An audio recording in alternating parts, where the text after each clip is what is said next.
Mediocrity is everywhere right now, and we're all trying to find an easy way out, and we're judging ourselves. Let's say there's 10 people in this room, and we're all mediocre, but I'm the best of the mediocre people. I now think I'm great. I'm great.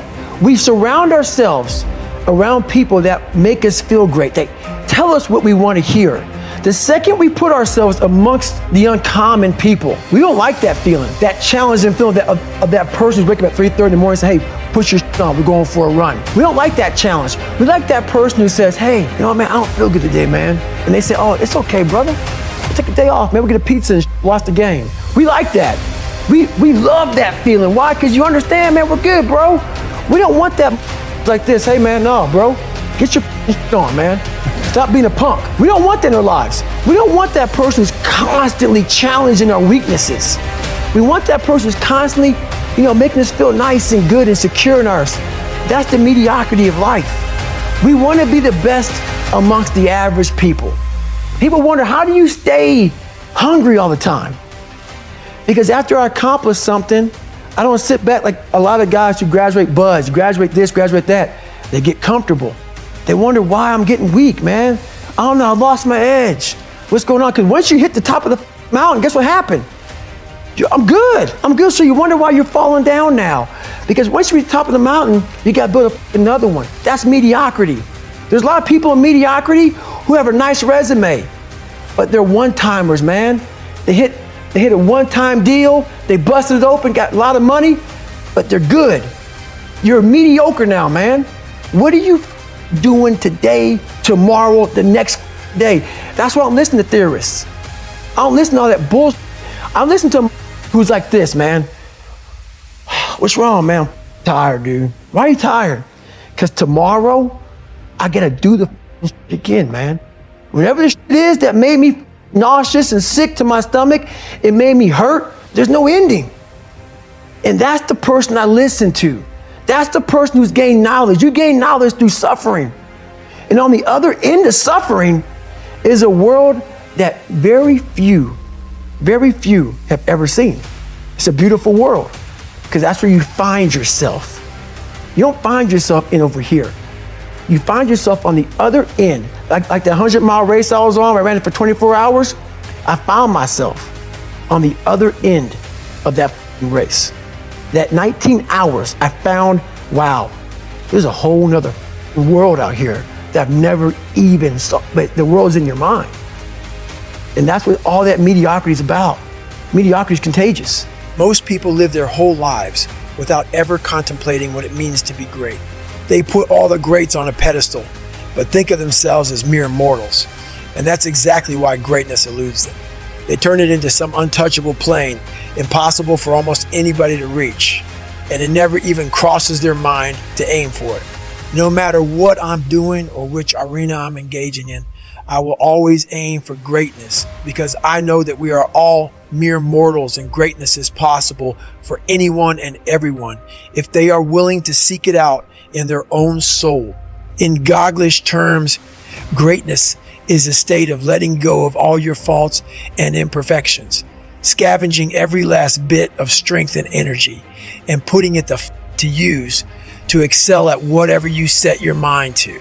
Even if some motherfucker out there told you it was impossible, it is a feeling pursued by those rare souls willing to extend themselves beyond reason and pay the cost. In the late 1950s, Captain Joseph Kittinger was a pilot in the Air Force, tapped for experimental aviation and skydiving duty in New Mexico. He wasn't a household name. In fact, hardly anybody knew the first thing about him until August 16, 1960, when he donned a red duct tape pressure suit and boarded an open-sided gondola tethered to an onion-shaped helium balloon. He flew that rig nearly 20 miles high until he reached the thin atmospheric line where everything goes from blue to black. He traveled to a place where the horizon did not exist. He was above and beyond all previously known limitations. Suspended at 102,800 feet, he unclipped his harness and stepped into space. His free fall lasted nearly 5 minutes. His maximum velocity was 614 miles per hour. He plummeted over 80,000 vertical feet before his primary chute opened. This was no Red Bull sponsored party. It wasn't a television show. Kittinger wasn't an entertainer. He was an explorer, a seeker of a new realm for the world. His flight and his jump helped make manned space flight possible. And also for himself. I don't jump to Earth from outer space, but I know that atmospheric line between blue and black. It is the glimmer of greatness that runs right through the human soul. We all have it. Most of us will never see it because to get there requires a willingness to extend yourself to the limit without any guarantee of success. Then again, success is just another mile marker on the journey. Landing the jump and walking away while lighting a cigarette as if it were a typical day on the job made Kittinger look cool. But it didn't make him great. His willingness to do it in the first place, knowing that the chances of failure were high and everything it cost him, made him great.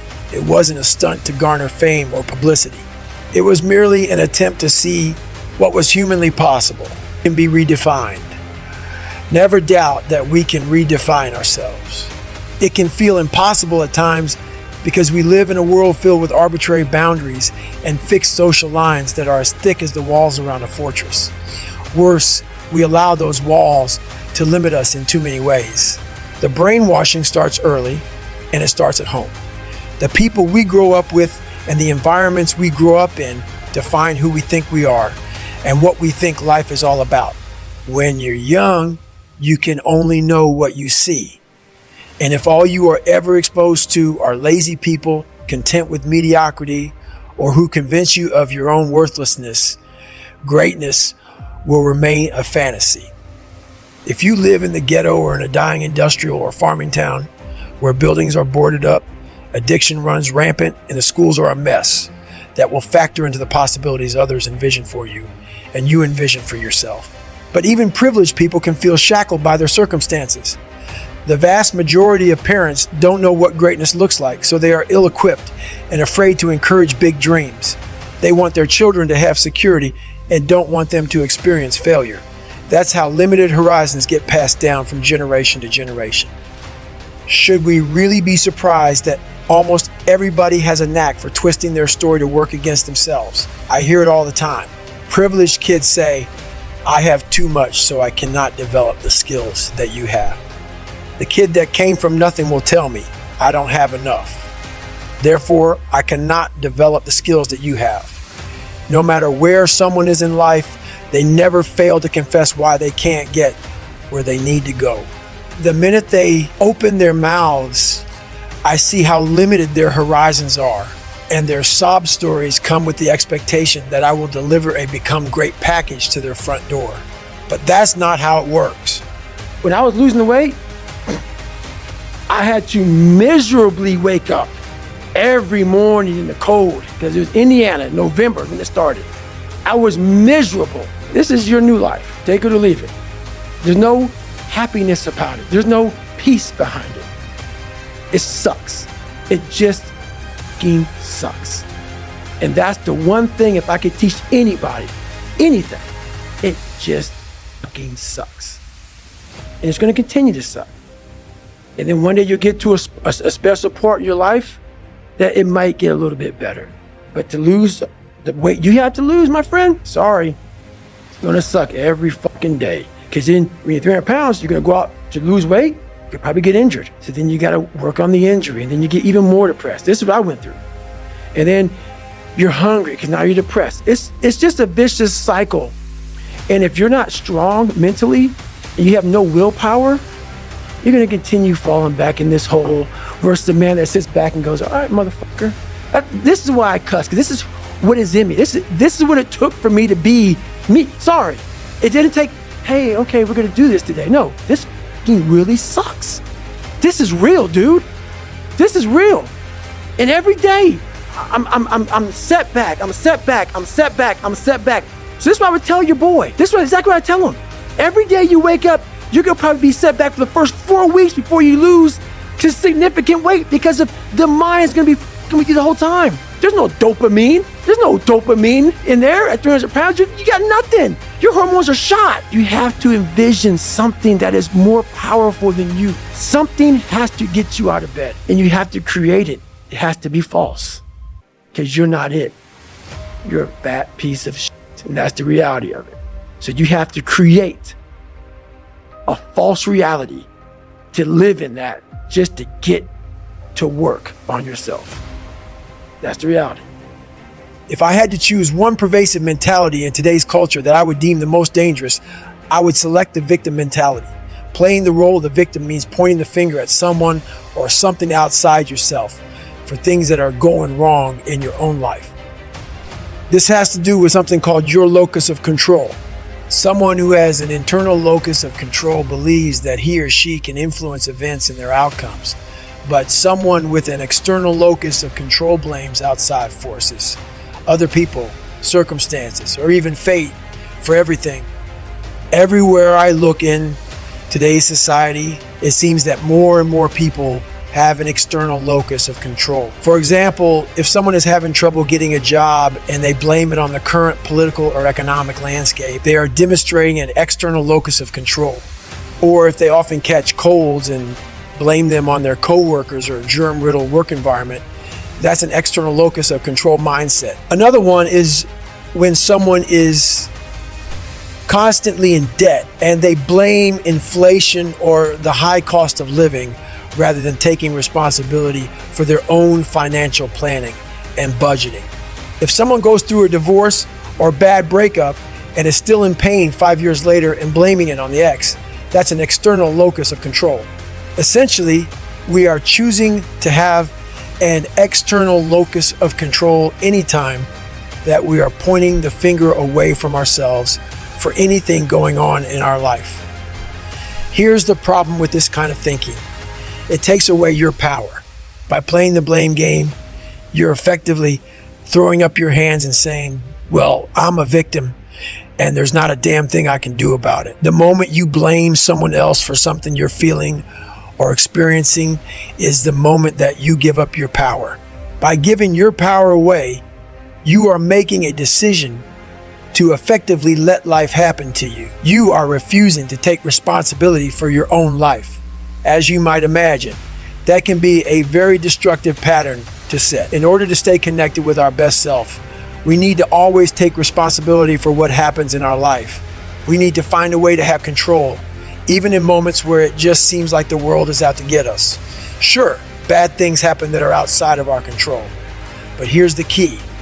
We are 100% in control of our reactions to those things.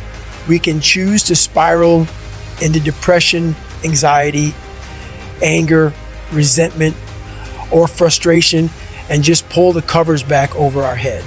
Or we can choose to react in a way that benefits us and those around us. If we fail a test, we can analyze what went wrong and study in a more effective way before taking it again. If we keep catching a cold, we can learn about how to boost our immunity and overall health. The list goes on and on. But the bottom line is that we have a choice. Blame someone or something else that we can't control, or find a way we can take responsibility and change what we're doing so we can change the outcome. I wanted that comfort zone that everybody looks for, that pat on the back.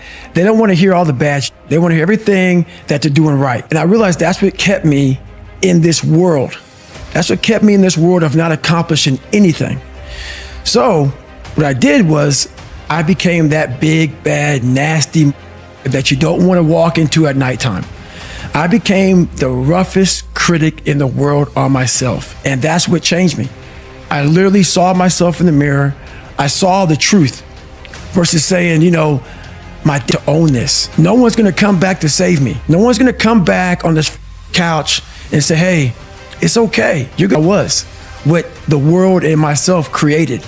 It created a very lonely, depressed, insecure man that would do anything just to have a friend. And I saw that as very pathetic. When you look at the truth, it becomes very ugly and pathetic.